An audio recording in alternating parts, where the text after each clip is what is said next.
Everybody, this is Molly K. I have something for you today from Military Times, and it is an announcement that came out yesterday that states the head of the Pentagon has ended the military C-19 jab mandate, which is good for soldiers.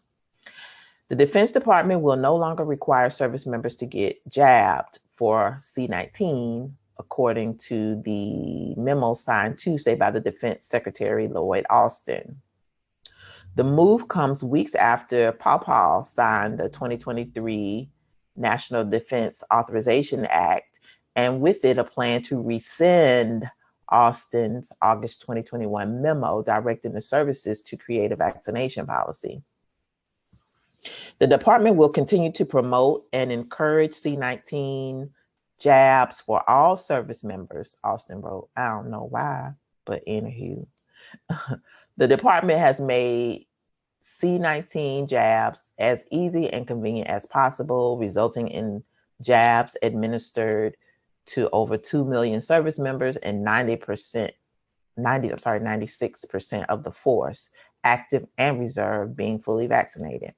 I don't know what fully vaccinated is as of today, because it could be that and all the boosts that come out. So I don't know. From early 2020 to early 2022, after the services mandate went into effect, 96 active and reserve service members died of C-19 complications. Of those, 93 were unjabbed. They don't tell you about the numbers who have suffered from complications as a result of the jab. And you'll need to watch the movie Yeeted Quickly on Rumble to understand the significance of this reversal and to get a grasp of the number of service members that have been injured or had adverse effects because of the lollipops. But tens of thousands of requests for religious exemptions plagued the services, resulting in multiple lawsuits that, as of the end of 2022, left the Navy, Marine Corps, and Air Force under injunctions preventing the involuntary separation of any service members who had been denied a waiver. So anybody that had been denied a waiver because of their religious exemptions, they were trying to boot out. So as of late last year, they were not able to put people out because they didn't want to take the lollipop, and they claimed the religious exemption. Congressional members pushed back against the mandate as thousands of troops were discharged for refusing jabs, arguing that the separations were harming readiness and possibly hurting recruiting. Now, here's where the rub is. This is the real issue. The issue is that people do not want to go into the military because they're going to be required to get all these lollipops. And with all the adverse effects, people are talking about it. So nobody wants to be lollipopped. Also, we're in the midst of World War III. So the fact that you can't recruit soldiers is harming readiness globally. It's like we can't protect the home front here on the mainland, and then you don't have enough people to fight because you've depleted your forces. You put them out because they refuse to get lollipopped. So now, we're looking crazy. I don't know exactly how many people have been released or relieved of duty because they refuse to get lollipop, but it's a significant amount. If we only had 2 million soldiers, or 2 million that got the lollipop and all the boosts, that's 2 million people to protect 300 million people. It's a small, like 1%, maybe 2% of our total population. And that's not a lot of people compared to other militaries around the globe.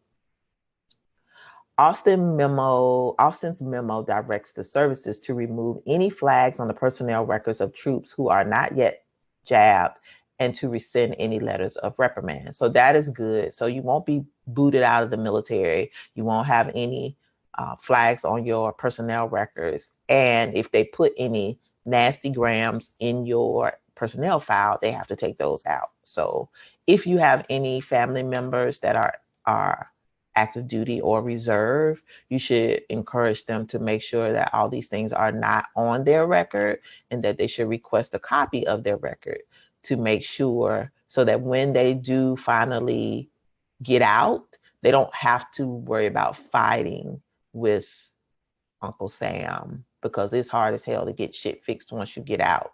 But while you are in there, everybody should be requesting a copy of their records and making sure that they don't have any flags or letters of reprimand on their personnel records. Still, any troops who are unjabbed may be barred from certain assignments or deployments, Austin wrote, including when jab is required to travel to or entry into a foreign nation. So this is how they're going to punish certain groups who refuse to get lollipopped. They're going to bar you from certain assignments. So if that assignment means, in order for you to be deployed and you can make more money, or do a quick tour, come back, if you're not lollipopped, they can keep you from doing that. And so that is going to deter a lot of people from foregoing the jab, possibly. So I just find that interesting that they have found workarounds. And I don't know many countries that are still requiring the lollipop, but that might be on the table in the future. So that's something to also take into consideration. Service members who received general discharges for failing to obey orders to get jabbed may petition the service's discharge review board or board for corrections of records to upgrade their discharge characterizations, he added. So if you know fellow service members or people in your community that were in the reserves or active duty military who were discharged for failing to obey orders, they got a general discharge. That is a lesser discharge than honorable, but it's higher than dishonorable. So those people need to make sure that they go back to their review boards to petition that they have this discharge status upgraded to honorable. And they need to make sure they do that early, and they need to make sure that they verify it's been done, because if not, you're going to have a difficult time trying to get a job. If an employer pulls your record and sees that you got a general, it's less than honorable. So sometimes employers don't look at that favorably. If you have a security clearance and you're trying to get a job in the field, if they require you to have an honorable discharge and you have a general, that excludes you from that employment opportunity as a civilian. So you may want to go ahead and get that taken care of and use this as your foundation or your diving board. Additional guidance will come from the Pentagon's personnel chief, he wrote. The department's C-19 jab efforts will leave a lasting legacy in the many lives we saved. The world-class force we have been able to field and the high level of readiness we have maintained amidst difficult public health conditions, Austin wrote. That's just some BS. Basically, he's trying to say, well, we did this for public good, and we're going to say we did the good thing and the right thing, but the courts done kicked out behind, so I got to say something to make myself look good. So the mandate is over for military personnel, active duty and reserve. So it's just it's interesting because all these mandates have been reversed and found to be unconstitutional, which I'm happy about, because people should have the right to determine what they put in their bodies. And especially if something hasn't been tested and proven to be good for us, we should not be required to take it. We should not be guinea pigs. And this is pretty much what this whole last 2 years has been about. So if you have not, I recommend you watch the documentary Yeeted Quickly. Can't say the name because I don't want to get any issues with the YouTube, But check out that Yeeted Quickly on Rumble and share your thoughts about what you learn as far as the military personnel that have been impacted by the Lollipop mandate. So that's all I got for you on this story. Y'all hold it down, like the video, subscribe to the channel, share the video with people that you may know in your social media circles and with people who have been in the military and that were discharged, whether they were active duty or in the reserves, because this is a huge win for them. And a lot of people I know have been in the military. They spent half of their, career serving the country.